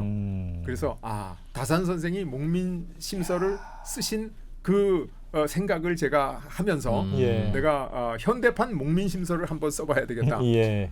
쓴 책이 바로 정부의 유전자를 변화시켜라 라는 지금 말씀드린 책입니다. 예. 그래서 이 제가 이제 드리는 인사 개편 방향이 직무군 직무별 제도, 그리고 요거를 보완하는 Y형 경력 개발 제도, 조정실장 제도, 이모작 교육 제도, 이렇게 네 개로 되어 있는데 요 각각의 제도가 지금 우리 사회에 있는 공직 사회의 5가지 문제점, 예. 전문성 부족, 관피아 문제, 부처 간 칸막이, 정실 인사, 업무 태만, 부정부패, 요걸 어떻게 각각 해결해 나갈 수 있냐 하는 것을 제가 이제 도표를 만들어 가지고 각각의 제도가 이러한 문제를 해결할 수 있다, 이렇게 말씀드리고 있는 거죠. 근데 요거가 어떻게 실제로 이렇게 해결하느냐를 이제 하나하나 조금 말씀드릴까 생각을 합니다. 예. 우리나라에서 이제 그 개방형 임용제라는 걸 시작했어요. 이게 뭐냐면 미국에서 하고 있는 직위분류제라는 걸 따온 거거든요. 예. 근데 미국은 공무원을 어떻게 하냐면 우리나라처럼 관료 체제가 있는 게 아니라 예. 공무원을 민간에서 채용을 하는 거예요. 그래서 이걸 엽관제 이렇게 부르는데, 국가가 딱 들었으면 그 새 정부가 예. 정부 취지에 맞는 공무원들을 데리고 같이 일을 해야 되겠다. 그래서 전국에서 공개 채용을 해요. 예. 그래서 관련된 좋은 인재를 모아가지고 국가를 이끌어가. 그러니까 미국 최고의 인재가 오니까 국가가 잘 돌아가겠죠. 예. 근데 미국은 어떻게 돼 있냐면 야 지금 국가를 움직여야 되는데 최고의 인자가 미국의 무슨 보잉이라는 회사에 근무하고 있는 사람이 있다. 아니면 미국의 지금 구글이라는 회사에 근무한 사람이 있다. 예. 그 사람을 딱 데리고 오면 돼요. 예. 그 데리고 와서 일하다가 돌아가면 그 사람 연봉도 더 올라가. 그리고 오라 그러면 기꺼이 와요. 예. 봉사하고 또 돌아가면 자기 몸값이 더 올라가니까. 근데 우리나라는 그게 안 돼요. 삼성에서 진짜 잘 나가는 엘리트, LG에서 현대에서 잘 나가는 엘리트 데리고 오면 그 사람 못 돌아가요. 못 돌아가죠. 그렇죠. 그리고 진짜 엘리트는 보내지도 않아요. 그러니까 이 직위분류제가 우리나라엔 맞지 않는 거예요. 그래서 직위분류제를 흉내내서 개방형 임용제 그래가지고 몇 개 자리를 공개 채용을 해요. 예. 근데 지금 공직에 있던 사람보다 나은 사람을 구하기가 굉장히 힘들어요. 그래서 대부분 다 실패를 했어요. 예. 그 성공하지 못했어. 왜냐하면 사회가 다르기 때문이죠. 우리나라는 직업 유동성이 없고 미국에는 직업 유동성이 굉장히 높고. 그러니까 미국에서는 회사도 옮길 때마다 그 연봉이 올라가고 승진하고 옮길 예, 때마다 그래서 예. 유능한 사람은 여러 회사에 왔다 갔다 하지 않습니까? 예. 근데 우리는 삼성맨은 삼성맨이야. LG맨은 LG맨이야. 예. 어딜 왔다 갔다 해. 그게 안 되거든요. 그러니까 우리한테 맞지 않는 제도다. 그런 거죠. 그래서 이제 우리는 전문성을 강화하는데 개방형 임용제를 쓸 수가 없다. 근데 이런 건 일반 이제 그 국민들은 그렇게 이제 잘 알거나 관심이 없는 부분에 해당이 됐는데 또 하나는 정보 제한 기간을 연장한다. 그래서 야 공무원의 전문성이 없다 그러니까 한 군데서 1년 일하지 말고 5년씩 일해. 그러면 한 군데서 1년 일하다가 딴 데로 가면 전문성이 생길라 그러다가 또 안 예, 생기고 예. 생길라 그러다 또 안 생기는데 5년 일하면 전문성이 왕창 생겼는데 전문성을 다 버리고 다른 데로 또 가요. 그러니까 이 부처 내 순환 보직을 하는 한은 전문성이 없어지기는 마찬가지야. 예. 1년짜리 전문성이 없어지거나 3년짜리 전문성이 없어지거나 5년짜리 전문성이 없어지는 거지. 예. 그 차이는 별로 없다는 거죠. 예. 그래서 이것도 별로 실제로 도움이 안 된다. 안 된다. 그런 얘기죠. 그래서 이제 제가 여기서 새로운 제안을 하는 게 직무군 제도나 Y형 경력 개발 제도, 이모작 교육 제도를 가지고 전문성을 강화할 수 있다. 네. 왜냐하면 직무군 제도는 이 자기의 평생 직무군이 결정되니까 전문성이 강화되죠. 그다음에 Y형 경력 개발 제도는 자기가 아주 작은 부분에 전문가가 되느냐, 조금 더 넓은 부분에 이 리더가 되느냐 그런 차이고 이거를 이모작 교육 제도를 통해 가지고 교육을 해주니까, 예. 그러니까 이제 그걸 발전시킬 수 있다 그런 얘기죠. 거기다가 이제 우리나라의 퇴직 관료들이 취업 제한을 합니다. 왜냐하면 공무원 할 때 어떤 특정 기업을 도와주고 나중에 은퇴해가지고 그 기업에 가가지고 높은 연봉을 받고 네. 요거를 제한하려고 예. 네가 전문적으로 일한 분야에는 당분간 취업하지 마라. 맞아요. 그럼 어떻게 되냐면 우리나라에서는 전문성을 가진 사람은 일을 못하게 되고 그렇지. 전문성이 없어진 다음에 일하게 되고 저건 진짜 이게 좀 바보 같은 일이죠. 어? 진짜 저렇다. 그러니까 이거는 공무원의 그 직업 자유의 선택에도 위배가 되고 그러니까 한번 생각해 보려고 해도 예. 나라를 위해서 서비스를 해보려고 해도 예. 한 번 가면 밥줄이 끊기니까 그렇죠. 못 가는 거예요. 예. 그리고 한 번 못 가고 나면 그다음에 전문성 자체가 이제 소실되는 겁니다. 왜냐하면 예를 들어서 A라고 하는 부처에서 평생을 공무하면 거기에 관련된 기업하고 굉장히 깊이 유착을 하게 되지 않습니까? 예. 근데 이게 범부처적으로 순환을 하게 되면 직무군이 돼가지고 똑같은 환경 쪽의 직무를 하더라도 한 번은 자동차와 관련된 환경을 하다가 또 한 번은 생산시설과 관계된 환경을 하다가 또 한 번은 뭐 다른 분야의 환경을 하다 그래서 같은 환경의 전문성은 살지만은 직무적인 기업과의 유착 관계는 해소가 돼버리죠. 돌리긴 돌려도 옆으로 돌리라는 정확하게 말씀하셨습니다. 얘기인 거죠. 돌리긴 돌려도 옆으로 돌려라. 앞으로 돌리면 안 된다. 이제 그런 얘기를 지금 말씀드리고 있는 거죠. 그래서 이게 이 문제를 해결할 수 있다. 그래서 이제 이 문제를 해소하기 위해서 많은 경우에 사람들이 어떻게 생각하냐면 부처 간의 칸막이를 없애기 위해서 컨트롤 타워를 설치하자 이렇게 주장을 했죠. 예. 컨트롤 타워라는 얘기 우리 많이 쓰지 않습니까? 많이 쓰죠. 그래서 이제 그 컨트롤 타워를 만든다 그랬는데 우리나라가 이제 성수대교가 붕괴하고 예. 이제 내무부에 재난관리국을 설립했어요. 근데 이게 별로 할 일이 없어. 그 후에는 사고가 안 나. 그렇지. 그래가지고 2년 4개월 후에 폐지해 버렸어요. 소리 소문도 없이 폐지됐어요. 그다음에 이제 태풍 매미가 오고 대구 지하철 참사가 일어나서 소방방재청이 설립됐어요. 예. 그러고도 뭐 별로 또 성과도 없었어요. 그러고 나서 이제 세월호 침몰하고 국가개조 행정혁신을 본격적으로 해야 되겠다. 예. 그래서 전국이 완전히 뒤집어져 가지고 이제 세월호 참사로 국가안전처를 신설했어요. 아. 근데 이것도 저 행정안전부에 아마 흡수되고 말았어요. 음. 그러니까 이게 안 되는 이유가 특정 업무에 대해서 컨트롤 타워를 설치한다 그러면 업무마다 컨트롤 타워를 설치하면 부처와 부처 사이에 수없이 컨트롤 타워가 많이 생기지 않겠습니까? 예. 그러니까 이게 현실적으로 안 되는 거예요. 근데 컨트롤 타워가 왜 필요하냐면 협조가 안 돼서 컨트롤 타워가 필요하거든요. 그렇죠. 예. 근데 이게 전임자와 후임자로 연결돼 있으면 지절로 협조가 된다는 거죠. 다른 부처에. 예, 왜냐하면 그게 그럴 것 같네. 예, 승진하고 전보될 그 연결된 사람들이니까. 그다음에 이걸 해결하려고 총리실의 그러네요. 기능을 강화한다 그랬는데 총리실의 기능이 강화될 수가 없어요. 기능은 대통령 쪽에 몰리거나 장관 쪽에 몰리거나 총리실은 중간에서 왔다 갔다 하지 이 수평선상에서 어디도 될 수가 없다. 예. 그래서 이제 관계장관 회의를 해라. 그랬더니 관계장관끼리 모여서 업무를 해결해라. 그래서 정권초에는 장관들이 모여서 조금 협의를 해. 그다음엔 차관 보내. 그다음엔 실장 보내. 그다음에 과장 보내. 그다음엔 사무관 보내. 그러니까 협의 자체가 안 되는 거예요. 정말로 유명무실해요. 그다음에 야 그러면 한번 바꿔서 해보라 그래. 1년씩 싸우지 말고 다른 부처에 가서 해보라 그래. 그래 이걸 실제로 시행했었어요. 그러니까 산업부하고 환경부하고 이 갈등이 많거든요. 그러니까 국장을 바꿨어. 근데 완전히 영원히 바꾸면 호적을 파갖고 가면 뭐 괜찮은데 그럴 수 있는데 다시 돌아와야 1년 동안 갔다 다시 돌아올 거다. 예. 그러니까 여기서도 뭐 낯선 사람 저기서도 낯선 사람 그렇죠. 그렇게 되는 거죠. 그러니까 각 부처에서 외부에서 와서 1년 동안 있는 사람은 바이패스 해버려. 보고 자체도 안 해. 국장이 와 있다. 그러면 과장이 국장 빼고 실장한테 바로 보고하는 거야. 왜냐하면 이 국장은 다른 가실 부처 거니까. 사람이거든요. 그러니까 그 사람은 할 일이 없으니까 노는 거야. 야. 그러니까 이런 이 저 행정의 난맥상이 생겼다는 거죠. 그래서 이것도 이제 그 직무군 제도하고 조정실장 제도로 할 수 있다. 그리고 이제 정실 인사도 굉장히 문제가 있어요. 이 부처는 여러 개가 있는데 지금은 부처 내 산업, IT, 외교, 국방, 사회복지에서 유사 업무가 있지 않습니까? 예. 근데 장관 보고 야 누가 일을 잘했어? 그건 마치 사과가 더 맛있어, 오렌지가 더 맛있어, 오렌지가 더 맛있어, 바나나가 더 맛있어 하는 것처럼 업무 자체가 다른데요. 하나는 지능 업무고 하나는 규제 업무인데 누가 잘했는지 더 비교 자체가 불가능한 거예요. 그렇죠. 그러니까 결국은 비교가 안 되면 정실 인사가 이루어지는 거죠. 내가 친한 사람, 또 내가 이뻐 보이는 사람, 예. 아니면 사람이 아니라도 자기가 좋아하는 업무에 따라서 그 업무하는 사람은 승진시키고 자기가 싫어하는 업무는 승진 안 시키고. 근데 이것을 조정실에서 보면 각 부처에 있는 유사 업무끼리 비교하면 누가 더 그러네. 잘했는지 금방 그러네. 알잖아요. 예, 그러네요. 그러니까 지휘를 해서 일하는 사람은 장관이야. 그러나 조정실에서 추천은 해줘야죠. 이 사람은 전 부처에서 100명 중에 순위가 50위쯤 됩니다. 중간에 하는 사람이야. 이 사람은 10위쯤이야. 아니면 이 사람은 70위 좀 떨어져. 이거를 장관한테 알려주고 그래도 장관이 쓰겠다 그러면 쓰는 건데 알고 쓰는 거하고 모르고 쓰는 건 다르지 않습니까? 그죠? 그러니까 이게 장관의 지휘를 하나도 흐트리지 않는다는 거죠. 그러니까 사단장이 전쟁을 하는데 공병이든 보병이든 기갑이든 사단장 명령을 다 듣잖아요. 예. 그죠?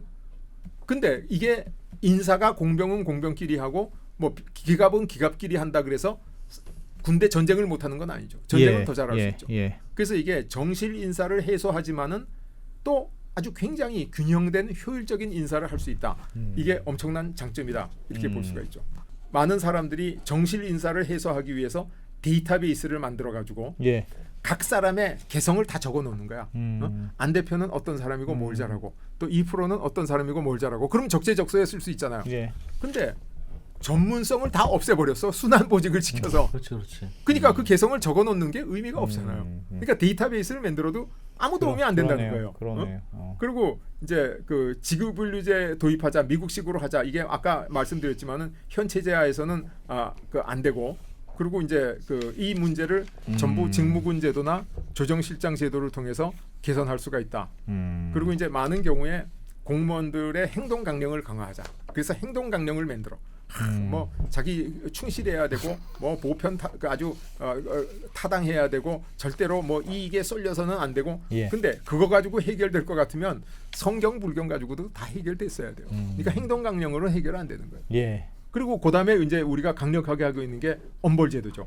감사를 해가지고 잘못한 거 있으면 혼내줄 거야. 예. 그럼 아무도 접시 아무도 깨는 안 게 하지. 위험하면 접시 안 닦는 거예요. 최소한으로 일하는 거예요. 어? 그러니까 우리나라의 지금 엄벌주의, 감사제도 이게 굉장히 나쁜 거죠. 근데 기본적으로 공무원들은 참 훌륭한 사람들이 많습니다. 왜냐하면 이 공적인 임무를 하겠다는 사람은 내 개인의 사익보다 공익을 우선하겠다는 그 기초적인 생각을 갖고 있거든요. 예. 공직에 나간 사람도 그렇고 예. 언론계에 오신 분들도 그런 생각을 갖고 오신 거 아니에요. 예. 내가 돈 많이 버는 것보다는 이 사회 정의를 실현해야 되겠어. 이 사회를 발전시켜야 되겠어. 예. 이런 생각을 하시기 때문에 이제 이 문제들을 해결하는 게 좋은 교육과 보직 경로를 통해서 전문성을 갖추고 그다음에 능력과 성과에 따라서 적재적소에 보임된 유능한 관료가 맡은 바 업무에 퇴진만 하거나 부정부패에 연루될 가능성은 굉장히 낮다. 자기가 잘 모르면 야 어느 걸 해야 될지 모르겠어. 근데 부탁하는 사람 거 해주지 이렇게 되는 거예요. 근데 잘 알면 야 너 아무리 부탁해도 그건 안 되겠어. 이게 되는 거죠. 그러니까 아냐 모르냐가 엄청난 차이를 만드는 겁니다. 그리고 기본적으로 이 공직에 나와 있는 사람들이 훌륭한 사람이고 사명감을 가진 사람이기 때문에 정말 그 좋은 교직을 해주고 좋은 보직을 줘서 적재적소에 임명만 해주면 신나게 일할 수 있는 사람들이거든요. 예. 근데 이거를 과거 한강의 기적 당시에는 신나게 일할 수 있도록 해줬어. 내가 일본에 가보니까 일본의 조선산업은 이렇습니다. 이게 성공 이유고 이거 실패 이유입니다. 원래 독일에서 배우는데 이거를 바꿔가지고 더 성공했습니다. 그러면 그다음에 더 잘할 수 있죠. 우리나라의 조선산업 일본보다 더 잘할 수 있는 거예요. 근데 지금은 뭘 해야 될지 모르니까 아주 나태해지고 이게 안 되는 거예요. 아하. 북극성 시대의 관료 체제를 은하수 시대의 관료 체제로 바꾼다라고 제가 얘기하는 게 예. 이게 과거의 1차 산업혁명 제너럴리스트 공무원 조직을 스페셜리스트 전문가 조직으로 바꾼다. 이렇게 하면 이 문제를 다 해결할 수 있는 거죠. 네. 말씀하신 관료제도는 기존 관료제도에 비해서 예상되는 부작용은 없어요? 그러니까 오늘 설명 들어보면 제가 이제 관료 공무원 조직을 잘 저는 경험을 예. 알아서 모르니까 예. 모르겠는데 오늘 설명은 기존 제도는 다 문제고 예. 새로 제안하시는 제도는 다 좋은 거라고만 들려서 그렇다고 제가 보고 저건 아닌 것 같은데 하는 점도 잘 모르겠고 저는 그러면 그럼 지금까지 이런 아이디어는 그럼 못 내서 못한 거면 듣는 순간 당장 해야 될 텐데 예. 왜 못했나? 아마 혹시 그럼 현직 공무원들이 조금 전에 하신 이 한 30분간 하신 요 말씀을 들으면 요런 걱정은 할 수는 있을 거야. 내지는 우리가 요런 점은 희생해야 될 게 있기는 있어. 뭐 그런 것도 있지 않겠습니까? 예. 그건 뭘까요? 그 관료들한테 이 얘기를 해보면 예. 다들 기본적으로 이론은 동의는 한다. 원론에 다 동의한다 그렇게 해요. 근데 꼭 그렇게 할 필요가 있을까? 무슨 소리야? 그러니까 변화가 싫은 거예요. 왜냐하면 지금 제도에 너무 잘 정착하고 있기 때문에.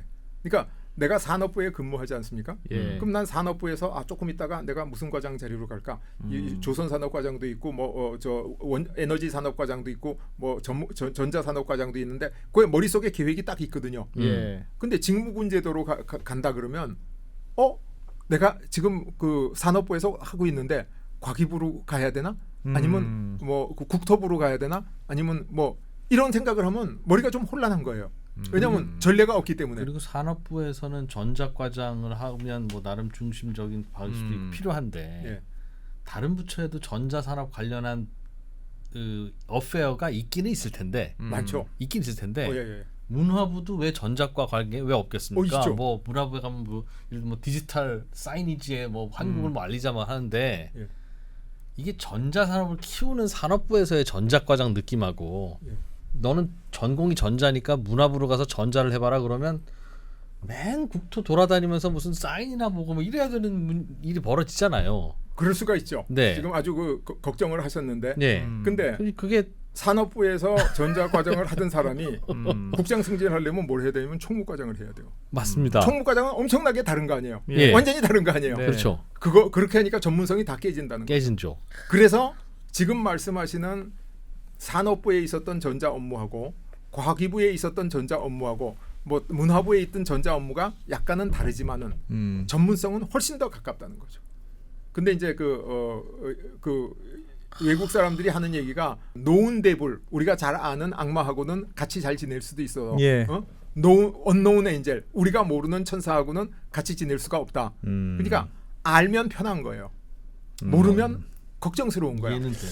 예, 그래서 공무원들이 이걸 선뜻하겠다라고 나서지는 않아요. 그래서 누군가 이것을 할 수 있도록 강하게 밀어줘야 돼요.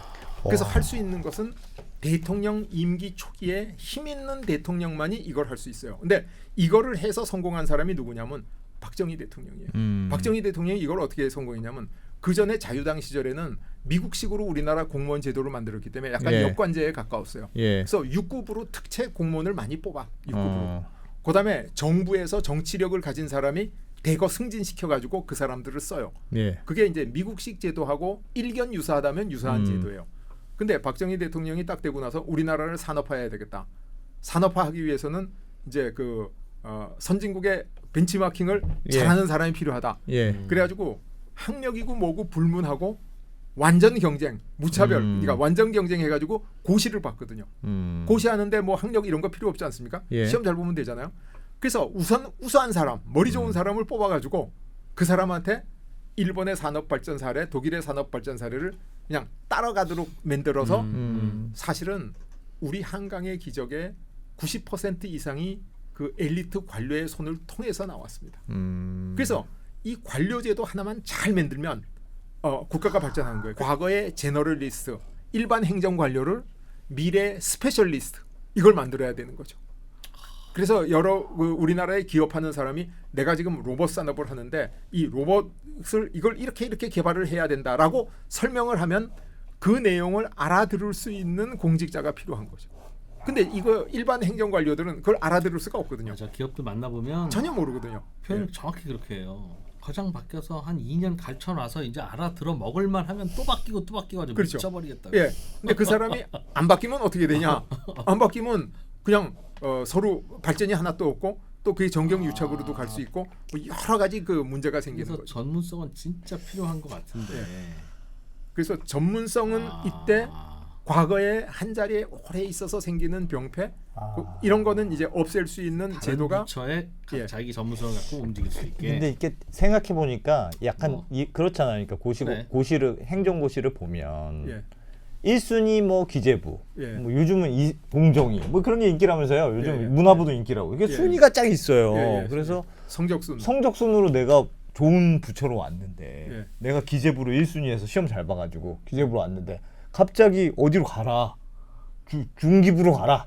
예. 그러면 야 내가 기재부 공무원인데 왜 중기부로 내가 가야 되느냐? 예. 조항은 굉장히 있을 것 같아요. 그런 저항이 이제 과거의 그 기억 때문에 있을 수 있는데 예. 예를 들어서 우리나라의 그 뭐 프로 축구 팀인데 예. 나는 서울 연고니까 서울 팀에만 있겠어. 지방 팀은 안 가겠어. 그러면 그 사람이 발전할 수 있겠습니까?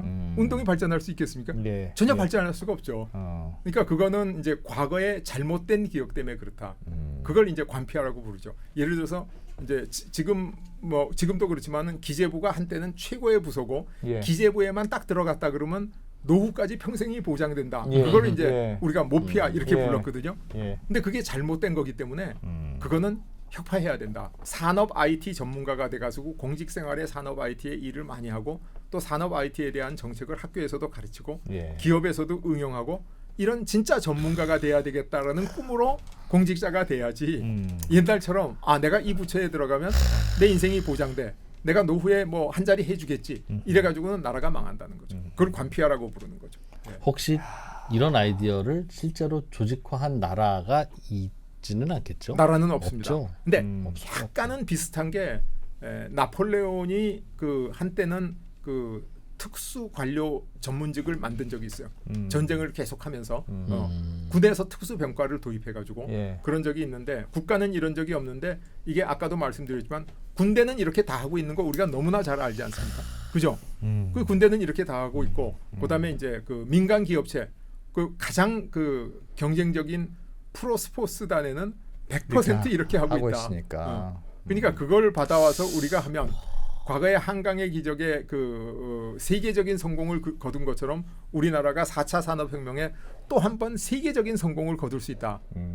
그래서 전례가 있으면 우리가 2등밖에 못하지 않습니까? 예. 전례가 없기 때문에 우리가 전 세계에서 1등할 수 있다. 저는 그렇게 확신을 하고 있죠. 모든 공무원을 다 이렇게 분류하는 거는 어려울 수는 있는데 네. 뭐 되게 중요한 전문성이 매우 필요로 하는 그런 이 그 업무가 주제가 있으면 예, 있을 것 같아요. 그 트랙은 만들어 있는 게 맞는 것 같아요. 그 군대도 뭐 정훈병과 이거는 정훈 부대가 따로 있는 게 아니잖아요. 그렇죠. 그래서 이제 뭐 소대장 하던 애가 정훈 그 장교도 하고 하는 거니까 그건 돌아가는데 말씀하신 뭐 특수한 공병이라든가 이런 아니면 뭐 헌병이라든가 이런 거는 라인을 꼭 살려서 이제 그쪽으로만 가니까 생각해보니까 기자도 언론사도 요즘 보니까 정확하다니까 언론사도. 이렇게 돌아가면서 편집국장을 키우는 코스로 가는 사람이 있고 예. 아니면 난 자동차 전문 기자야. 예. 어느 순간 전문 기자를 딱 선택해서 그 길만 그냥 쭉 파는. 그렇죠. 그래서 그렇게 지금 트랙을 선택하더라고요 요즘. 예. 지금 말씀하신 게 아주 좋은 예인데 어. 지금 이제 언론사도 예를 들어서 정치부 기자가 예. 정치 쪽을 전문으로 하다가 예. 그다음에 사회부로 갔다가 문화부로 갔다 이렇게 하는 거 하고 예.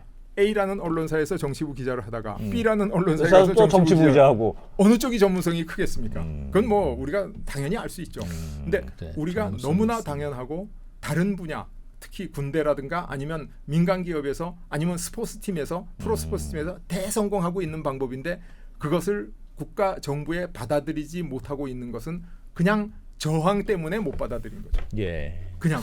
그러면 그래서 전 이걸 해야 우리가 4차 산업혁명에 성공하고 세계 그 사회 전례가 없는 또 하나의 기적을 만들 수 있다. 이런 확신을 가지고 있습니다. 근데 여기 공무원 조직에서도 좋은 일, 싫은 일은 따로 있을 텐데 그래서 다 보낼 수는 없는데 다만 이제 그 이과 분야, 예를 들어 원자력 분야를 왜 전문성이 왜 안 생기겠습니까? 문과가 나와서 공부하려고 하니까 어려우니까 안 되는 거 아니겠어요? 그렇죠. 예. 그래서 이건 근본적으로 이과를 많이 뽑아야 된다 공무원. 아니면 행정고시를 할 때 수학 우대? 수학 우대? 이과 우대를 주든가 아니면 아니면 이과가 많이 올 수 있게 뭐 이과 수당을 더 주든가. 예. 에이. 그 가끔은 저 시청자 여러분께서나 옆에 듣는 분이 저하고 이프로하고 생각이 많이 다르구나, 적대적이구나 이렇게 생각하시는 분이 많은데 실제로 보면 제 생각하고 똑같은 생각을 하시는 거예요. 많다니까 아, 사실 정말요? 제가 그래. 그 노무현 아니야. 정부 일기 때 예. 한번 4차 산업혁명을 하려고 그때 어. 제가 그 해서 굉장히 반발을 많이 산 제도가 뭐냐면 4차 산업혁명을 하려면 공직사회에 이 과학기술을 아는 사람이 많아야 된다. 근데 지금 기술직으로 들어온 사람 숫자도 굉장히 적고 또 이 사람들은 승진도 늦고 또 행정직에 비해서 굉장히 좀 차별 대우도 많이 받았고 그리고 이걸 시험 봐서 기술직이 되려 그러면 그게 미래지향적인 기술직이 아니라 과거의 기술을 공부한 거거든요. 그래서 제가 이공계 박사 학위자들을 50명 특채해가지고 사무관으로 전진 배치했어요. 그러니까 제가 했던 게 지금 2%께서 지적하신 거하고 똑같은 그렇다니까. 일을 했죠. 그렇다니까. 그랬는데 어쨌든 그때 여러 가지 반발에 많이 부딪혀가지고 제가 어려움을 겪기는 했는데 저는 확신하는 게 장기적으로 대한민국의 해야 돼. 고급 공무원의 반은 첨단 4차 산업혁명을 이해하는 분야 쪽으로 바뀌어야 된다. 기술을 예. 아는 사람들. 기술을 그래서 알아야지. 반은 지금 같은 행정고시 체제도 굉장히 좋은 체제예요. 그리고 아주 그 사명감이 있는 엘리트 공무원을 육성하는 코스인데 그다음에 미래 첨단 과학 기술을 이해하는 공무원들을 대거 충원을 하지 않으면 수혈하지 않으면 그러면 4차 산업혁명 시대에 갈 수가 없어요. 그러니까 아까 안 대표께서 말씀하신 것처럼 여러 사업하는 사람이 날 좀 도와줘, 날 좀 도와줘. 근데 돈은 제한돼 있고 돈은 1,000억 갖고 있는데 1조 원을 달라 그러고 누구를 먼저 얼만큼씩 도와줄 것이냐. 그게 전문성이 없으면 그걸 알 수가 없는데 전문성이 그냥 생기나요? 기반이 있어야 생기는 거예요. 그죠? 예. 그래서 기본적으로도 과학기술에 대한 충분한 교육이 돼 있고 이 사람들이 총무과장이라든가 인사과장이라든가 이런 거 안 하고 자기 유관 보직으로 범부처적으로 그 자기 전문 분야에 계속 승진과 보임이 되면 세계적인 전문가가 되는 거죠. 진짜 전문가가 되는 겁니다. 네, 알겠습니다. 그래서 이제 수당도 많이 줘야 돼. 그건 전문가 트랙은 이건 내 인정. 장착을 안 갈 거니까 처음부터 막 그냥 이렇게 수당 많이 줘야 됩니다. 너무 이 문과를 무시하는 것 같아가지고 살짝 그랬지만. 그리고 그러려면 처음부터 대의를 그냥 위해서. 장관으로 가셔서 그렇게 바꿀 게 예. 아니라 어. 지금부터 한 20년 동안은 미안하지만 행시에 서울대, 경영대, 법대, 경제학과는 안 뽑아야 돼. 미안하지만. 아니 그쪽으로 자꾸 뽑아 들어가면 선배들이 그 뽑아가지고 자꾸 따로 관리를 해. 예. 그 공무원 조직에 하나회 같은 게 있습니다. 공직사회. 이참 이게 바뀌려면 대통령이 어려워. 결정을 해서 결단을 내려야 되는데. 야, 수도 이전만큼 어려운 것 같아. 그래.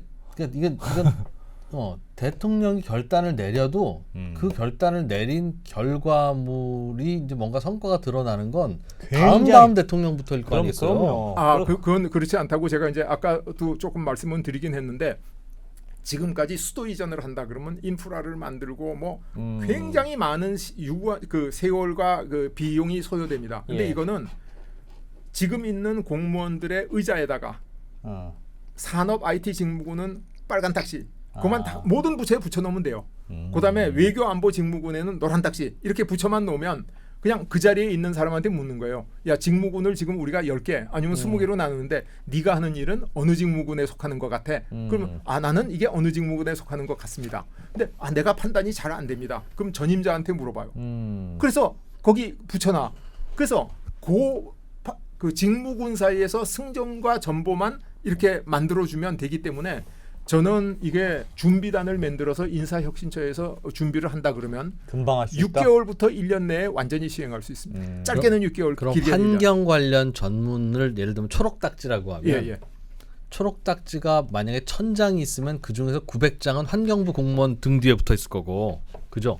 꼭 그렇진 않죠. 뭐 한 500장은 붙어 있을지 몰라도 환경과 관련된 그러니까 환경 그렇게 하면 되는데 환경과 관련된 게 국토부에도 환경 관리하는 게 많이 있거든요. 일부 있고, 그다음에 산업부에도 있거든요. 예. 또 있고, 과학부에도 있고. 있거든요. 예. 그다음에 보건복지부에도 환경 환경 관련 일부 있어요. 있죠. 예. 예. 그래서 예. 한 군데 많이 붙은 건 정확하게 말씀하셨어요. 네. 왜냐하면 그럴 것 외교 같아요. 안보 그러면 외교부하고 국방부 잔뜩 제일 붙어 많을 거 있겠지. 아니에요. 그죠? 어. 딴 데는 적겠죠. 예. 그러나 전부처적으로 흩어져 있는 건 사실이죠. 근데 환경부 공무원 중에 누가 국방부 가서 국방의 환경을 가면 국방부 가면 야, 환경 보직도 있구나 우리 군대 잘왔다 이러고 그러니까. 그럴 텐데 예, 왕따가 될 텐데 거기 가기도 가긴 가야죠. 지금 예를 들면 어디 뭐 그래서 군수참모가 환경 담당도 지금 아마 하고 있을 텐데 예. 그걸 환경부 공무원이 가면 잘하긴 할 텐데 되게 불쌍하지 않습니까? 근데 그렇죠. 프로팀에서 하지. 프로 야구팀에서 훌륭한 투수를 스카우트했다 그래서 그 팀에서 그 사람을 왕따를 만들고 그렇게 만들어 가지고는 대우를 해라 더. 그러면 발전할 수가 대우를 없죠. 해줘야 되겠네요. 그러면 그러니까 네가 이제 옮겨가면 예. 뭔가 특별한 대우를 해줘야 되겠네. 예. 전문가로서 그렇습니다. 거니까. 지금 외교부 같은 경우에 볼 것 같으면 외국의 대사관에 나가보면 외교부 직원들이 제일 많죠. 예. 그다음에 그렇네. 상무관 그래서 산업부에서 나온 사람도 있고 예. 교육관 그래서 교육부에서 나온 사람도 예. 있고 이 사람들을 각각 다 따로 놀아요. 그리고 환경부, 교육부, 뭐 산업부 이런 데서 나온 사람은 원래 외교직이 아니기 때문에 외국어를 잘 못해. 그러니까 이분들이 하는 게 뭐냐면 자기와 관련된 자기 부처 업무나 챙기지 국가 업무를 하나도 챙길 여력이 없는 거예요. 예. 다 따로 놀아. 그래서 만약에 이렇게 직무군 제도가 되면 외교 안보 직무군 이런 게 있는 사람이 이제 기술 산업부에 있으면 산업 기술 외교가 본격적으로 발전하는 거예요. 이 사람들이 문화부에 있으면 문화 외교가 발전하는 거예요. 그래가지고 지금 이 프로께서 우려하신 이질적인 사람의 업무가 다른 부처에 가 있으면 왕따가 되거나 협조가 안 될 위험보다는 예. 오히려 그 부분이 발전할 가능성이 훨씬 더 크다는 거죠. 그럼 국방부에 간 환경 공무원이 이거 이렇게 바꿔야 되겠습니다라는 결재는 국방부 장관한테 올리면 국방부 장관은 또 뭐 쓸데없는 짓을 하고 있어요. 작전에 방해되게. 그러고 말 테니 이 제안이나 이런 업무는 또 다른 누구 환경 쪽에 국무총실의 환경조정실장이 해줘야 되겠네요. 예. 근데 이제 그죠? 예를 들어서 그것도 우리 그렇고. 그 군부대가 옮길 때 보면 미군 부대 경우에도 그렇지만은 이 땅 밑이 오염된 경우가 많이 있잖아요. 네네. 거기 뭐 네. 기름도 많이 쓰고 그러니까. 음. 근데 예를 들어서 국방부에서 국방부 공무원이 예. 장관님 지금 이 땅이 많이 오염돼서 문제가 많습니다. 음. 그러면 이 친구는 계속 문제만 삼지 도움되는 소리는 안 하고 그렇지, 그건 싫지. 나중에 문제 생길 때 걱정해도 되는데 왜 예. 나한테 그래서 그 사람은 승진을 못 하잖아요. 네. 그러니까 이 사람이 그런 제안을 안 하게 돼요. 아예. 그렇죠. 근데 환경직무군에 공무원이 있는 사람이면 장관이 뭐라 그래도 당신이 뭐라 그래도 나는 그래, 내 직무군에 따라 나는 기무사야 그러면 그렇죠. 맞아. 대령한테도 기무사 소령이 대들고 그러더라. 그렇죠. 어. 그러니까 오히려 그 부처 내 일이 훨씬 더 합리적으로 수행이 됩니다. 객관적이고 민주적으로 수행돼요. 오늘 3대 혁신 그래서 정부 혁신, 사회 혁신, 대외 혁신 말씀드렸는데 네. 이 정부 혁신이 가장 짧은 시간에 가장 빨리 수행할 수 있고 효과를 대통령 임기 5년이 아니라 2, 3년 이내에 효과가 100% 나와요. 대한민국 공무원들한테 너는 산업 IT에 평생 뼈를 묻을 공무원이야. 이걸 아는 순간 이 사람 진짜 전문가 돼버립니다. 자기가 공부를 해가지고도 전문가 돼요. 근데 지금은 전문가가 못 되도록 제도가 막고 있는 거예요. 그러니까 네. 우리나라의 한강의 기적 시대의 엘리트 공무원이 4차 산업혁명 시대의 엘리트 공무원이 못 되도록 제도가 방해하고 있다. 그러니까 우리는 후사르처럼 말 타고 창하는 공직생활 이걸 지금도 하고 있으니까 결국은 돈키호테로 전락하는 거다. 그래서 4차 산업혁명 시대로 이 공직사회를 바꾸는 것은 정말 쉽다 그러면 좀 어폐가 있지만은 네. 대통령께서 마음만 먹으면 단시간에 이걸 추진해가지고 정말로 단시간에 효과를 내서 우리나라 이 그 경제를 한 단계 도약시킬 수 있는 아주 알겠습니다. 굉장히 중요한 방법이다. 저는 그렇게 생각을 합니다. 제가 네. 김태희 교수님하고 뭐 가끔씩 의견이 다른 게 있긴 있지만 저도 되게 도와드리고 싶습니다. 그렇습니다. 오늘 네. 뭐 분위기가 괜찮았던 것 같습니다. 알겠습니다. 정부 혁신 얘기 오늘 장시간이었는데 야, 잘 배웠습니다. 네, 네 오늘은 여기까지 듣죠. 야, 이게 진짜 한 번도 생각 못 해봤던 거였는데 진짜 중요하다. 그러니까 김태우 교수님은 뭐가 이렇게 피상적으로 끝나는 게 없어. 그리고 내가 보기엔 인생이 뭐? 내가 보기엔 32살부터 계획적이야. 설계도가 다 있었던 것 같아. 앞으로 요때쯤에 뭘 쓴다.